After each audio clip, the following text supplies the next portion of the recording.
Hello friends, welcome to Indian study पर आपका स्वागत है। दोस्तों, आज की इस वीडियो में मैं आप लोगों के लिए मूल विधि और संविधान का टेस्ट लेकर के आया हूं, जो कि आपके आने वाले एग्जाम यूपीएसआई के लिए बहुत ही ज़्यादा इंपॉर्टेंट है। वीडियो को एंड तक जरूर देखिएगा, क्योंकि लास्ट में मैं आपसे क्वेश्चन भी पूछूंगा और उसका आंसर आपको कमेंट बॉक्स में बताना होगा। साथ ही साथ इस वीडियो की पीडीएफ डिस्क्रिप्शन में टेलीग्राम चैनल का लिंक दिया हुआ है, वहां से आप प्राप्त कर सकते हैं। लेकिन वीडियो स्टार्ट करने से पहले मैं आपको बता दूं, आप लोगों को सबसे ज़्यादा दिक्कत हो रही है मेरी स्पेशल क्लास लेने पे, जो रोज़ सुबह 11 बजे चलती है। आप जैसे ही अनअकैडमी पर अपना अकाउंट बनाएंगे तो आपके सामने ये विंडो खुल करके आएगी, तो आपको UP triple S C search करना है। यूपी ट्रिपल एस सी या स्टेट पीसीएस में आपको ये यूपी ट्रिपल एस सी देखने को मिल जाएगा। तो हमने ये देखो, ये मिल गया यूपी ट्रिपल एस सी, तो हमने इसको सिलेक्ट किया। सिलेक्ट करने के बाद हमने हिंदी को जो है वो सिलेक्ट कर लिया, हमको हिंदी मीडियम से पढ़ना है।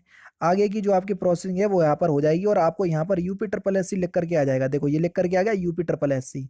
अब UP triple S C category में आपको कुछ नहीं करना, आपको जाना है ये सर्च पे और यहाँ पर आपको मेरा नाम सर्च करना है। मेरा नाम है तारिक सरवर, TARIQ, तारिक सरवर, ये मेरा नाम है। तो देखो, मैं आपको वहां पर दिख जाऊंगा, ये दिख गया मैं, ठीक है। यहाँ पर जैसे ही आप करोगे तो आपके सामने इसको आप क्लिक करोगे तो मेरी सारी क्लासेस आपके सामने आ जाएंगी, जो आगामी क्लास होंगी वो भी आ जाएंगी। देखो, ये सारी क्लासेस आ गई। अभी हाल ही में क्लास लेकर के हटा हूँ 37 मिनट पहले। तो आपको मेरी क्लास देखना है, सपोज करो यही वाली क्लास देखना है, तो मैंने क्लिक किया। तो अब क्या करना पड़ेगा सर, आपको क्लास अनलॉक करना पड़ेगी। जैसे ही मैंने आपको क्लास में किया तो अनलॉक कोड आपको मांगा है। तो अनलॉक कोड है आपका इंडियन स्टडी, जो कि हमारे चैनल का नाम है इंडियन स्टडी, कहीं भी कोई भी स्पेस नहीं है, ये है। और इसको हमने अनलॉक कर दिया। अब आपके सामने क्लास अनलॉक हो गई। आराम से आप क्लास का लुफ्त उठाइए और डेली बेसिस पे आपके पास नोटिफिकेशन भी पहुंच जाया करेगी। अब आपको समझ में अभी आ गया होगा सब कुछ, ठीक है। अब मिलते हैं, जैसे भी आपकी क्लास होगी आप उस तरीके से देख लीजिएगा, जैसा कि मैंने आपको बताया है। भारतीय दंड संहिता किस धारा में आपराधिक षड्यंत्र को परिभाषित किया गया है? इस क्वेश्चंस को पिछली बार के एग्जाम में पूछा गया था, जो आपका 2017 में हुआ था।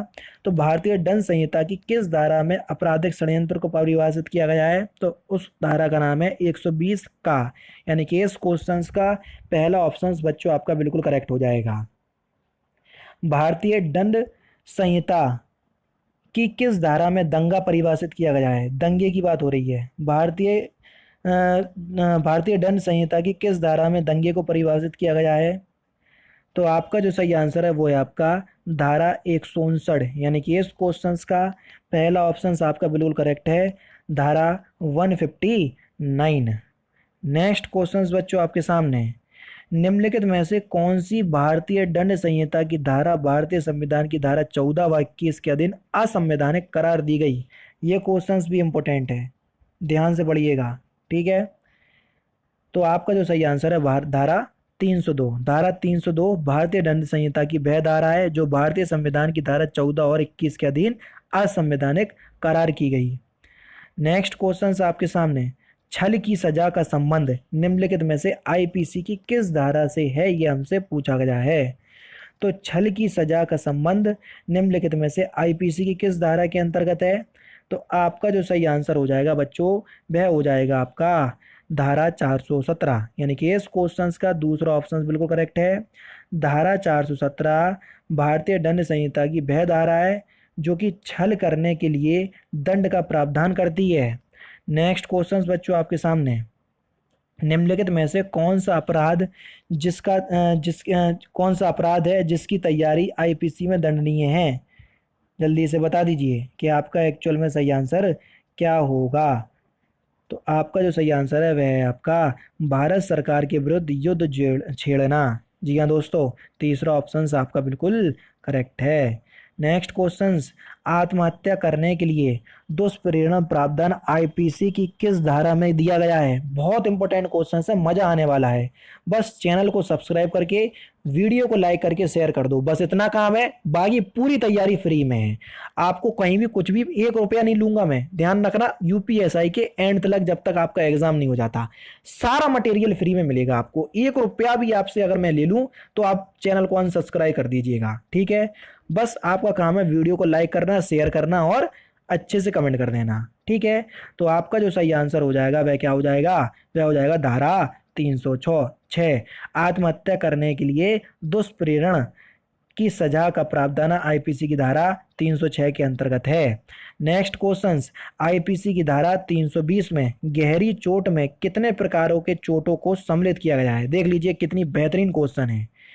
तो आपका जो सही आंसर है वो है आपका 8। जी हाँ दोस्तों, भारतीय दंड संहिता की धारा 320 में गहरी चोट के 8 प्रकारों की चोटों को सम्मिलित किया गया है। नेक्स्ट क्वेश्चंस, आईपीसी की किस धारा में विधि विरुद्ध जमाव को परिभाषित किया गया है? ये हमसे पूछा गया है, कभी कभी इंग्लिश में भी पूछ लिया जाता है। अनलॉफुल असेंबली, विधि विरुद्ध जमाव को बोला जाता है। तो आपका जो सही आंसर है वो है आपका धारा 141। जी हाँ दोस्तों, भारतीय दंड संहिता की धारा 141 में विधि विरुद्ध जमाव यानी कि अनलॉफुल अनलॉफुल असेंबली को परिभाषित किया गया है। नेक्स्ट क्वेश्चंस बच्चों आपके सामने, एक वरदराजन बनाम स्टेट का संबंध निम्नलिखित में से किससे है? जल्दी से बता दीजिए। एक वरदराजन बनाम स्टेट का संबंध किससे है? तो ये है आईपीसी की धारा 363 से, यानी कि इस क्वेश्चन का तीसरा ऑप्शन आपका बिल्कुल करेक्ट है। रामू सोहन के घर में खिड़की से घुसता है, तो रामू ने निम्नलिखित में से कौन सा अपराध किया? जल्दी बता दो। रामू सोहन के घर में खिड़की से घुसता है, तो रामू ने कौन सा अपराध किया? सेंधमारी का अपराध किया, यानी कि तीसरा ऑप्शन आपका बिल्कुल ठीक है। सेंधमारी को इंग्लिश में हाउस ब्रेकिंग बोलते हैं, अगर आपको नहीं समझ में आ रहा हो तो तीसरा ऑप्शन करेक्ट है। निम्नलिखित में से किसको गिरफ्तार करने में गिरफ्तार होने से बचने की दशा में पुलिस को मृत्यु कारित करने तक का अधिकार है? जल्दी से बता दीजिए कि निम्नलिखित में से किसको गिरफ्तार होने से बचने की दशा में पुलिस को मृत्यु कारित करने का अधिकार है? तो वो है आपका उक्त दोनों, यानी कि मृत्युदंड से दंडनीय अपराध की दशा में और आजीवन कारावास से दंडनीय अपराध की दशा में। अगर इन दोनों को सजा अगर दी गई है और वो गिरफ्तारी से बच रहा है, तो पुलिस को तुरंत एनकाउंटर यानी कि उसको मृत्यु पारित करने का अधिकार है। नेक्स्ट क्वेश्चन, निम्नलिखित में से किस में अस्वस्थ मन का बचाव के रूप में होने का सिद्धांत प्रतिपादित किया गया है? तो आपका जो सही आंसर हो जाएगा वह हो जाएगा आपका मैकनॉटन केस, यानी कि इस क्वेश्चंस का पहला ऑप्शन बच्चों आपका बिल्कुल करेक्ट है। नेक्स्ट क्वेश्चंस की दोस्तों अगर हम बात करें तो नेक्स्ट क्वेश्चंस आपके सामने, निम्नलिखित में से किसका संबंध आत्मरक्षा के अधिकार से है? जल्दी बताओ, निम्नलिखित में से किसका संबंध आत्मरक्षा के अधिकार से है? बेहद इंपॉर्टेंट क्वेश्चंस। तो आपका जो सही आंसर है वो है आपका जयदेव बनाम स्टेट, यानी कि पहला ऑप्शन आपका बिल्कुल करेक्ट है। कौन सा ऑप्शन बच्चों? पहला ऑप्शन। नेक्स्ट क्वेश्चन आपके सामने कि दंड प्रक्रिया संहिता 1973 किस दिनांक से प्रवृत्त है? ये हमसे पूछा गया है। तो दंड प्रक्रिया संहिता 1973 किस दिनांक से प्रवृत्त है? तो आपका जो सही आंसर है वो है आपका 1 अप्रैल 1974, यानी कि इस क्वेश्चन का पहला ऑप्शन बिल्कुल, चौथा ऑप्शन बिल्कुल करेक्ट है। दंड प्रक्रिया संहिता 1973 अप्रैल 1974 के प्रथम दिन से प्रवृत्त होगी।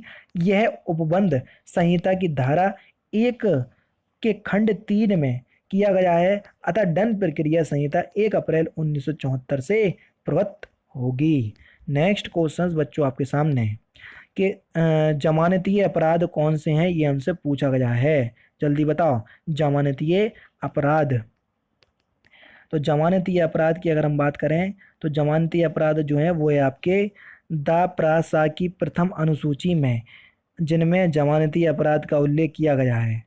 डिस्क्रिप्टेड में आपको बता दे रहा हूँ, जमानती अपराध से ऐसा अपराध अभिप्रेत है जो प्रथम अनुसूची में जमानतीय के रूप में दिखाया गया है, तत्समय प्रवृत्ति की किसी अन्य विधि द्वारा जमानतीय बनाया गया है, और अजमानतीय अपराध से कोई अन्य अपराध अभिप्रेरित है। नेक्स्ट क्वेश्चन दोस्तों आपके सामने, दंड प्रक्रिया संहिता की धारा 2C परिभाषित करती है किसको? जल्दी से बता दो। 2C किसको परिभाषित करती है? तो 2C जो है संज्ञेय अपराध को परिभाषित करती है। तीसरा ऑप्शन आपका बिल्कुल करेक्ट है। दंड प्रक्रिया संहिता के अंतर्गत जांच की जाती है किसकी? जल्दी बताओ, किसकी जांच की जाती है? तो ये की जाती है मजिस्ट्रेट या न्यायालय द्वारा। दंड प्रक्रिया संहिता के अंतर्गत मजिस्ट्रेट या न्यायालय के द्वारा जांच की जाती है। नेक्स्ट क्वेश्चन, असंज्ञेय अपराध से अभिप्रेत है ऐसा अपराध जिसमें, आसंदेह अपराध से अभिप्रेरित है क्या? ऐसा अपराध जिसमें एक पुलिस अधिकारी बिना वारंट के गिरफ्तार नहीं कर सकता। यानी कि इस क्वेश्चन का पहला ऑप्शन आपका बिल्कुल करेक्ट है। एक पुलिस अधिकारी बिना वारंट के गिरफ्तार नहीं कर सकता। नेक्स्ट क्वेश्चन, एक मुख्य न्यायिक दंडाधिकारी दंडादेश दे सकता है। तो ये दे सकता है आपका 7 वर्ष से अनधिक अवधि के लिए कारावास का या जुर्माने से जो किसी भी राशि तक का हो सकेगा, या दोनों। यानी कि तीसरा ऑप्शन आपका बिल्कुल करेक्ट है। नेक्स्ट क्वेश्चन, कोई भी न्यायिक मजिस्ट्रेट प्रथम वर्ग निम्नलिखित में से किस सजा को पारित करने के लिए अधिकृत है? ये हमसे पूछा गया है, तो जल्दी से बता दो। तो आपका जो सही आंसर हो जाएगा वह क्या हो जाएगा? ऐसी अवधि के लिए कारावास जो 3 वर्षों से अधिक हो या अनधिक हो। यानी कि इस क्वेश्चंस का तीसरा ऑप्शन आपका बिल्कुल करेक्ट है। ईमानदारी के साथ बताना, जो क्वेश्चंस मैं लेकर के आया हूँ उन क्वेश्चंस को करने में, सॉल्व करने में मज़ा आ रहा है कि नहीं आ रहा है? बिल्कुल ईमानदारी के साथ कमेंट बॉक्स में ज़रूर से बताइएगा, इससे मुझे मोटिवेशन मिलता रहता है, ठीक है ना। द्वितीय श्रेणी के मजिस्ट्रेट के न्यायालय द्वारा निम्नलिखित में से कौन सा दंडादेश पारित किया जा सकता है? तो आपका जो सही आंसर है वो है आपका 1 वर्ष से अनधिक अवधि के लिए कारावास। यानी कि इस क्वेश्चंस का दूसरा ऑप्शन आपका बिल्कुल करेक्ट है। नेक्स्ट क्वेश्चंस के पुलिस अधिकारी बिना मजिस्ट्रेट के आदेश तथा बिना वारंट के किसी व्यक्ति को गिरफ्तार कर सकेगा। तो ये कर सकेगा उपरोक्त सभी परिस्थितियों में। यानी कि जो पुलिस अधिकारी की उपस्थिति में संज्ञेय अपराध करता हो, जो संहिता के अधीन या राज्य सरकार के आदेश द्वारा अपराध घोषित किया गया हो, या पुलिस अधिकारी द्वारा उसके विधिपूर्ण कर्तव्यों के निष्पादन में बाधा करता हो। यानी कि चौथा ऑप्शन बिल्कुल करेक्ट है। ये 3 ऑप्शन दिए बिल्कुल ठीक है। दंड प्रक्रिया संहिता की धारा 41 गा के अंतर्गत राज्य सरकार पुलिस नियंत्रण कक्ष स्थापित करेगी। तो ये स्थापित करेगी केवल किस स्तर पर? राज्य तथा जिला स्तर पर। यानी कि इस क्वेश्चंस का चौथा ऑप्शन आपका बिल्कुल करेक्ट है। सेकंड लास्ट क्वेश्चंस के, दंड प्रक्रिया संहिता की कौन सी धारा सैन्य बलों के सदस्यों के गिरफ्तारी से सुरक्षा प्रदान करने का प्रावधान करती है? तो जल्दी से बताओ। तो आपका जो सही आंसर है वो है आपका धारा 45। यानी कि इस क्वेश्चंस का दूसरा ऑप्शन आपका बिल्कुल करेक्ट है। और लास्ट क्वेश्चंस बच्चों आपके सामने, बिना वारंट के गिरफ्तार करने के बाद मजिस्ट्रेट के आदेश के बिना पुलिस अधिकारी द्वारा गिरफ्तार किए गए व्यक्ति को अभिरक्षा यानी कटघरे में रखने की अवधि, अभिरक्षा यानी कि जेल में रखने की जो अनुमति है कितनी हो सकेगी? तो वह हो सकेगी आपकी कितनी? जल्दी से बता दीजिए। तो आपका जो सही आंसर है वो है आपका 24 घंटे। यानी कि दूसरा ऑप्शन करेक्ट है। तो दोस्तों ये थे आपके मूल विधि संविधान से संबंधित 25 इंपॉर्टेंट क्वेश्चंस जो कि मैंने आज की इस वीडियो में आपको कवर करवा दिए। अब आपको दोस्तों बिल्कुल ईमानदारी के साथ बताना है कि आपके इसमें कितने नंबर आ रहे हैं। अगर आप लोग बोलोगे तो इसकी सीरीज में अलग से चला दूंगा। यानी कि एक टेस्ट मूल विधि का मिलेगा, एक टेस्ट मिल जाएगा आपको उत्तर प्रदेश जीके का, और एक टेस्ट मिल जाएगा आपको बिल्कुल मिक्स। तो इस तरीके से मैं करवाने की कोशिश कर रहा हूँ, ठीक है। तो दोस्तों फिलहाल की वीडियो तो सिर्फ इतना ही, लेकिन मैं आपसे एक क्वेश्चन पूछ रहा हूँ और उसका आंसर आपको कमेंट बॉक्स में बताना होगा, ठीक है। तो आज का जो आपका क्वेश्चन है वो रहा आपके सामने। क्वेश्चन है आपका कि अग्रिम जमानत के लिए आवेदन किया जा सकता है मुख्य न्यायिक मजिस्ट्रेट के समक्ष, उच्च न्यायालय के समक्ष, सत्र न्यायालय के समक्ष, या 2 और 3 दोनों के समक्ष। तो सही आंसर आपको कमेंट बॉक्स में बताना है। तो दोस्तों फिलहाल की वीडियो में सिर्फ इतना ही। अगर आपको वीडियो पसंद आए तो प्लीज़ दोस्तों वीडियो को लाइक कीजिए, शेयर कीजिए, और साथ ही साथ मेरे चैनल को सब्सक्राइब करना ना भूलें, क्योंकि मैं रोजाना इसी तरह के वीडियोज़ आप लोग के लिए लाता रहता हूँ। नमस्कार दोस्तों, जय हिंद, जय भारत।